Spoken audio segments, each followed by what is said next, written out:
The alarm bells rang across every human space station in the solar system. Red lights flashed in the command centers of Earth, Mars, and the Moon colonies.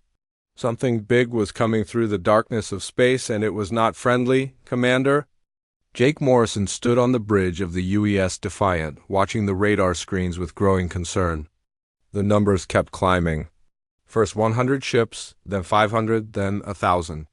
The alien fleet kept growing larger as more vessels dropped out of hyperspace near the edge of the solar system. "Sir, we count 10,000 enemy ships," reported Lieutenant Lisa Carter from her position at the communications station. Her voice was steady, but Jake could see the fear in her eyes. Every person on the bridge knew what those numbers meant.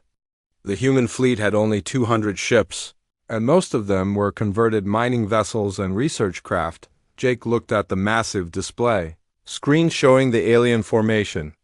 The ships were huge, each one 3 times the size of the largest human battleship.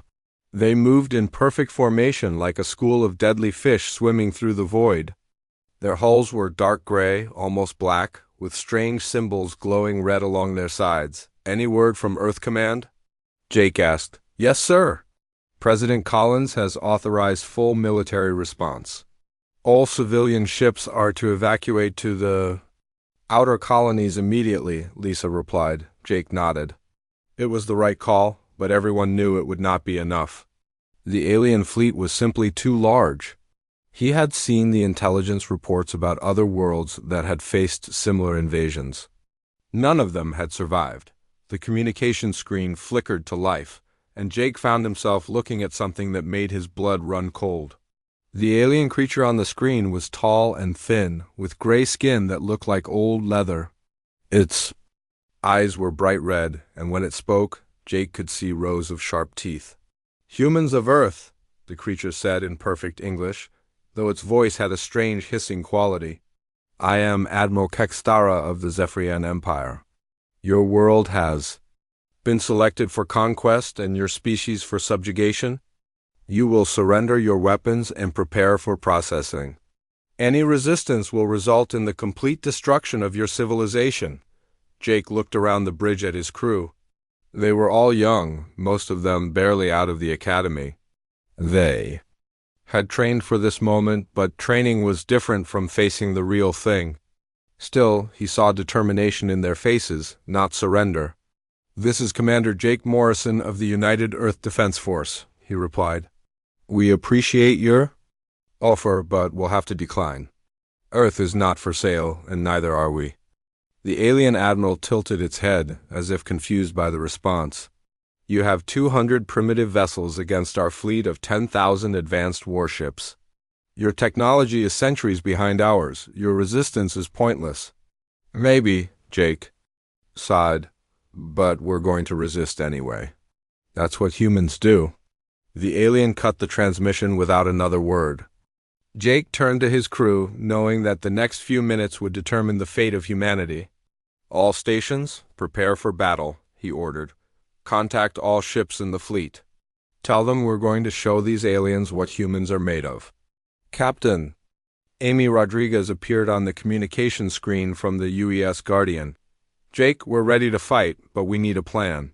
They outnumber us 50 to 1. "I know," Jake replied. "But we have something they don't expect. We have each other, and we have home field advantage. This is our solar system, and we know every rock, every asteroid, every hiding place." The alien fleet began to move, their massive ships accelerating. Toward Earth, Jake could see smaller fighter craft launching from the larger vessels, like angry wasps pouring from a disturbed nest. The Zephyrians were confident, probably expecting the humans to run or surrender immediately. Dr. Helen Price contacted the fleet from the Lunar Research Station. "All ships, I'm sending you the latest scan data on the alien vessels. Their shields operate on a frequency we've never seen before, and their weapons appear to be some kind of plasma technology. I'm working on countermeasures, but I need time." "Time is something we don't have much of," Jake muttered. The alien fleet was moving fast, their ships cutting through space like knives through water. At their current speed, they would reach Earth's orbit in less than 6 hours, Lieutenant Colonel Danny Phillips spoke from the orbital defense platform. New Horizon, all human ships, this is Defense Command. We're going to make our stand here. Every ship, every station, every person who can hold a weapon, we're going to fight for our home. Jake felt a strange calm settle over him. The fear was still there, but it was mixed with something else. Determination, anger. The aliens had come to his home, threatened his people, and expected them to simply give up.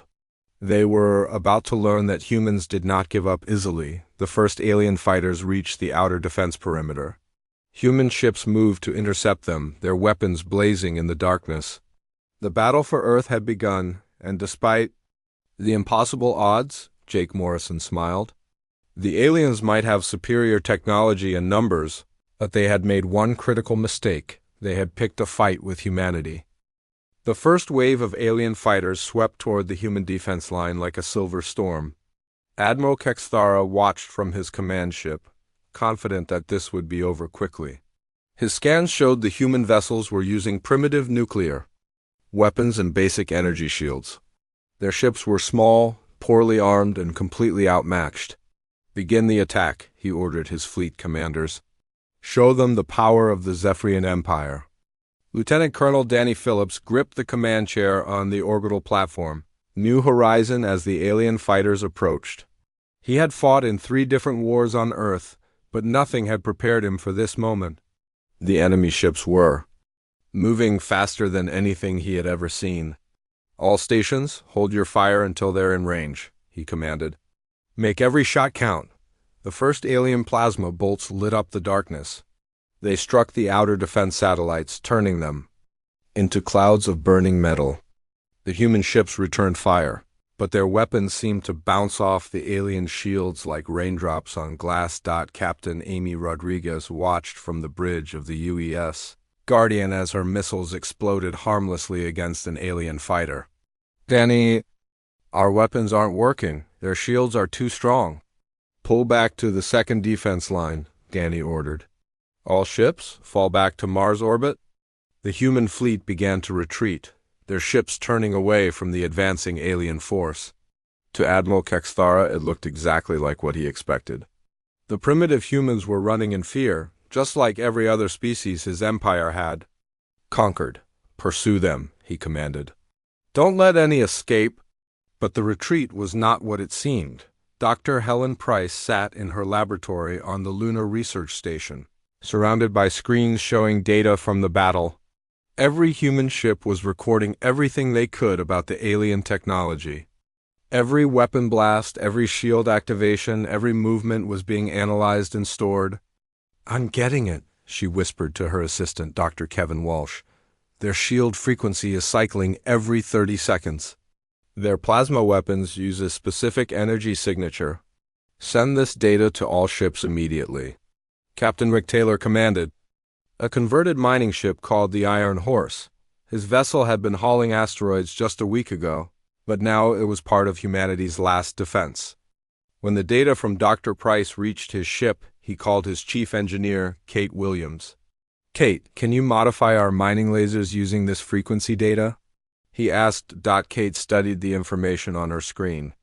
"Give me 2 hours and I can make. Those lasers cut through anything." "You have 30 minutes, Rick replied. Similar conversations were happening on every human ship.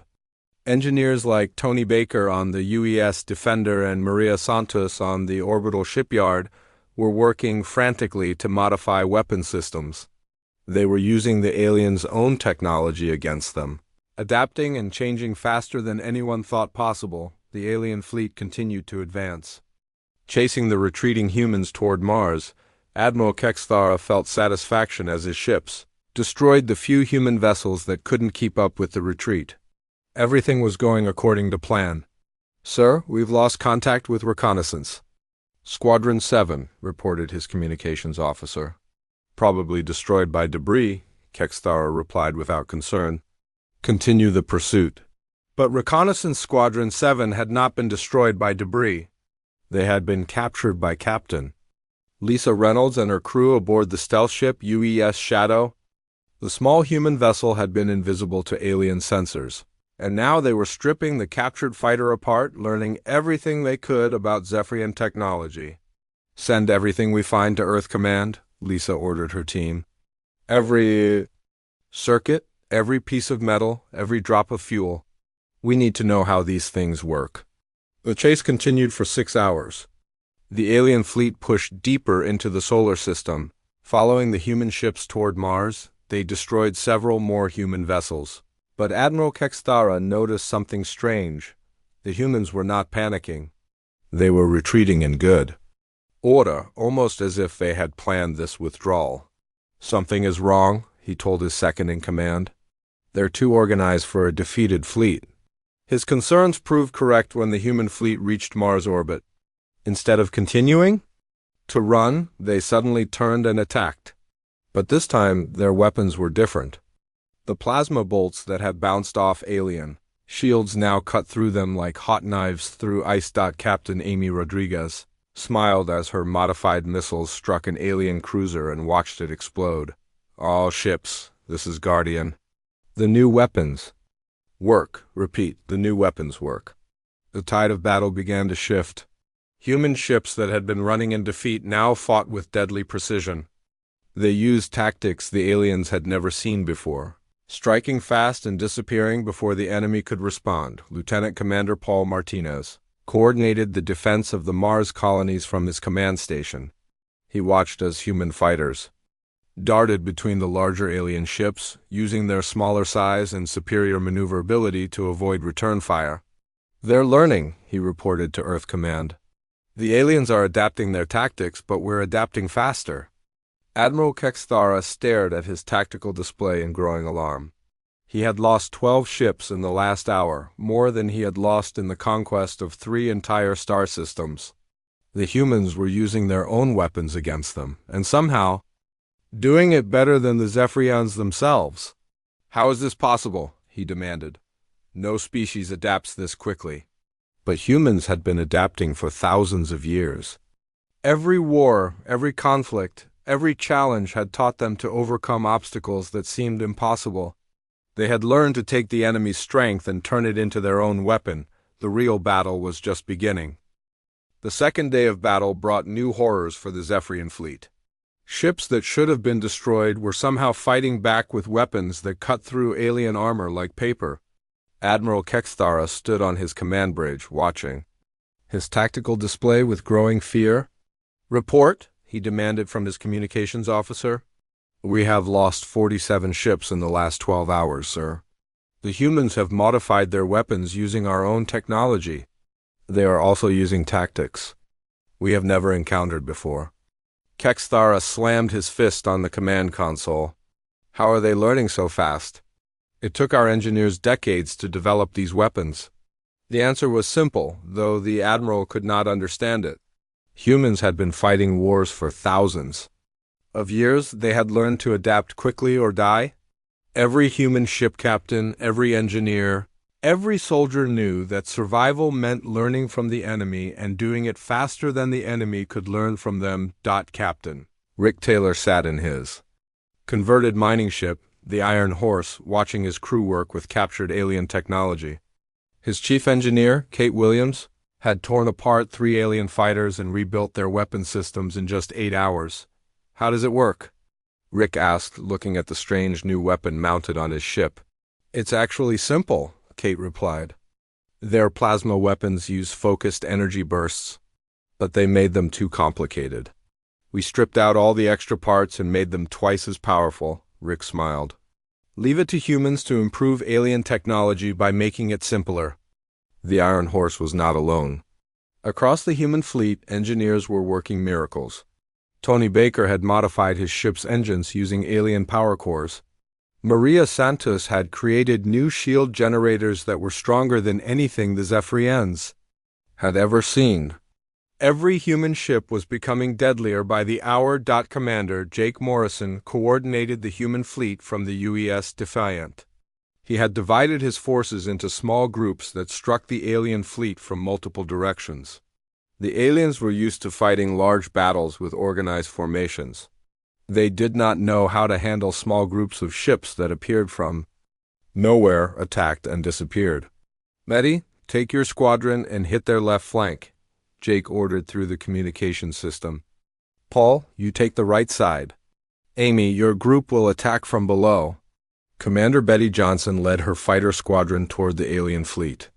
Her pilots included Lieutenant Sam Cooper and Flight Officer Nina Bell, both young but skilled. They had learned to fly in the asteroid fields around Earth, dodging rocks and debris at high speed. Fighting alien ships was almost easy compared to that. Remember, hit them fast and get out, Betty told her pilots. We're not trying to destroy their whole fleet. We just need to keep them confused and scared. The human fighters swept in like angry wasps, their weapons blazing. They destroyed 2 alien cruisers and damaged 3 more before disappearing back into the darkness. The aliens tried to pursue, but the human ships knew every hiding spot in the solar system. Admiral Kexthara watched his ships chase shadows. Where did they go? He demanded. Unknown, sir. They seem to have vanished, his tactical officer replied. Ships do not vanish, find them. But the human ships were already gone, hiding behind asteroids and space stations. They would wait a few hours, then strike again from a different direction. It was a tactic as old as warfare itself, but the aliens had never faced an enemy that used it so effectively. Darhelen Price continued her work from the Lunar Research Station, analyzing every piece of alien technology the humans captured. She had discovered something important about the Zephyrian ships. They were powerful, but they were also predictable. Their computers followed set patterns, their weapons had specific recharge cycles, and their shields had regular weak points. Send this to all ships, she told her assistant. The alien shields drop for exactly 2 seconds every minute while they recharge. If we time our attacks correctly, we can hit them when they're defenseless. Captain Alex Stone received the information on his ship, the UES Retribution. He had been a police officer on Earth before the war, and he understood the importance of timing. All weapons, prepare for synchronized attack. We hit them exactly when their shields are down. The coordinated attack was devastating. 20 human ships fired at the same moment, their weapons striking alien vessels when they were completely unprotected. 6 alien ships exploded in brilliant flashes of light. The psychological impact was even greater than the physical damage. The Zephyrian Empire had conquered 17 star systems without losing more than a handful of ships. Now they were losing dozens of vessels every day to a species they had considered primitive. Sir, the fleet commanders are requesting permission to retreat, reported Kexthara as second-in-command. Retreat? Kexthara hissed. The Zephyrian Empire does not retreat from primitives. With respect, sir, these humans are not primitives. They learn faster than any species we have encountered. They are using our own technology against us, and they are using it better than we do. Kexthara stared at the tactical display. In 2 days he had lost over 100 ships. The humans were not just defending their world. They were hunting his fleet like predators stalking prey, Lieutenant Commander Paul Martinez reported from the Mars Defense Station. All ships, this is Mars Command. We have confirmed kills on 43 alien vessels. Enemy morale appears to be breaking. Several alien ships have been detected trying to leave the battle area. The news spread quickly through the human fleet. The aliens were starting to run. The massive invasion force that had seemed unstoppable just days ago was beginning to crack. Under the pressure of human determination and ingenuity, Commander Jake Morrison allowed himself a small smile. The battle was far from over, but for the first time since the aliens arrived, he believed humanity might actually win. The key was to keep the pressure on, to never let the enemy rest or recover. All ships, maintain the attack, he ordered. We have them on the run. Let's keep them running. 3 weeks had passed since the alien invasion began, and the Zephyrian Empire was learning what it meant to fight humans. Admiral Kexthara stood in his command center, staring at reports that should have been impossible. His mighty fleet of 10,000 ships had been reduced to less than 8,000, and the losses were growing every day. Sir, we have lost another 12 ships in the last 6 hours, reported his tactical officer, his voice shaking with fear. The humans are using new weapons we have never seen before.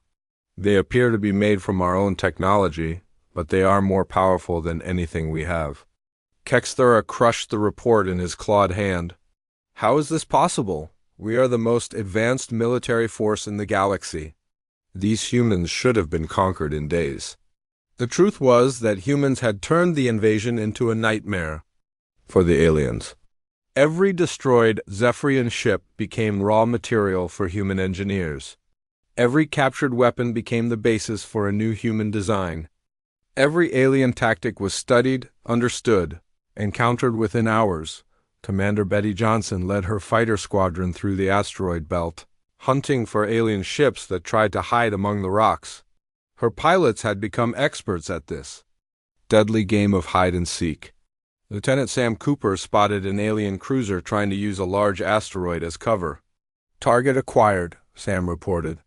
"It's a heavy cruiser trying to repair battle damage. Move in quietly," Betty ordered. "We'll hit them before they know we're here." The human fighters approached from the shadow side of the asteroid, their engines running silent. The alien ship's sensors could not detect them through the rock and metal. When they struck, it was like lightning from a clear sky. Flight officer Nina Bell fired the first shot, her modified plasma cannon cutting through the alien hull like a hot knife through butter.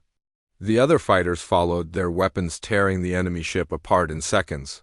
The alien cruiser exploded in a ball of fire that lit up the entire asteroid field. "Another one down," Betty reported to Fleet Command. That makes 15 this week." The psychological impact on the alien fleet was devastating. Zephyrian soldiers who had conquered worlds without fear now jumped at shadows. Their ships traveled in large groups, afraid to venture out alone. But even large groups were not safe. From Human Attacks. Captain Alex Stone commanded the UES Retribution, a ship that had been built in the orbital shipyards using captured alien technology. His crew included some of the best fighters in the human fleet, men and women who had learned to think like their enemies and strike where they least expected it. "Contact on sensors," reported his tactical officer. "Alien battle group, 12 ships, heading for the Jupiter mining stations." "Intercept course," Alex ordered. "Signal the Defiant and the Guardian. We're going to teach these aliens another lesson." The 3 human ships moved to intercept the alien force. They were outnumbered 4-1, but they had something the aliens did not expect. They had learned to fight as a team, each ship covering the others. Their attacks coordinated with deadly precision. The battle was swift and brutal. The human ships struck from 3 directions at once, their weapons designed specifically to exploit weaknesses in alien armor and shields. The aliens tried to respond, but their formations were too rigid, their tactics too predictable. "Direct hit on the lead ship," reported the weapons officer aboard the Retribution. "It's breaking apart. Target the command ship," Alex ordered. "Take out their leader and the rest will panic." The concentrated fire from all 3 human ships struck the alien command vessel. Its shields collapsed, its armor melted, and its hull cracked like an egg. The explosion was visible from Mars. The remaining alien ships scattered in panic, abandoning their mission and fleeing toward the outer system. It was becoming a common sight. The once proud Zephyrian fleet was slowly being hunted to extinction by ships they had dismissed as primitive. Dr. Helen Price worked around the clock in her lunar laboratory, analyzing every piece of alien technology the humans captured. She had made a breakthrough that would change everything. The alien ships all used the same computer system, and she had found a way to hack into it.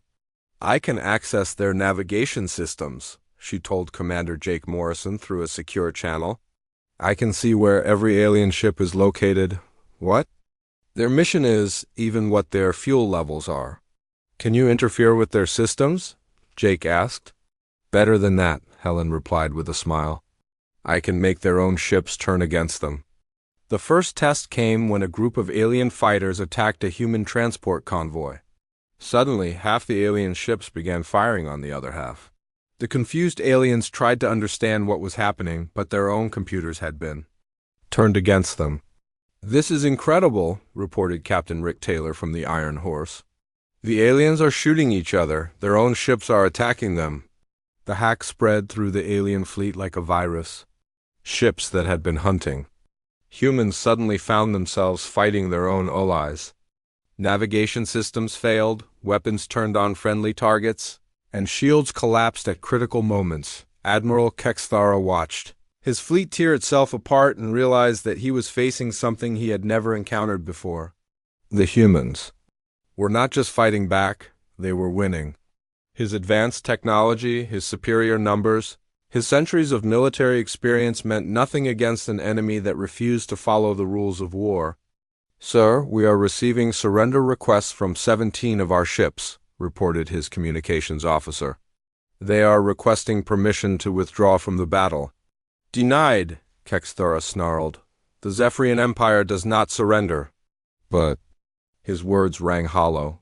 The Empire was already broken. The invasion that was supposed to last days had become a months-long nightmare. His fleet was being destroyed piece by an enemy that learned faster, fought harder, and refused to give up. The humans had turned his own strength against him, and there was nothing he could do to stop it. 6 months after the invasion began, Admiral Kexthara sat in his command chair like a broken king. His mighty fleet of 10,000 ships had been reduced to a pathetic remnant of 100 vessels. The ships that remained were damaged, their crews terrified, and their morale completely destroyed. "Status report," he demanded, though he already knew the answer would be bad. "Sir, we have lost contact with the 7th Battle Group," his communications officer reported. Last transmission indicated they were under attack by human forces near the Saturn shipyards. Kexthara closed his eyes. The 7th Battle Group had been 50 ships strong just yesterday.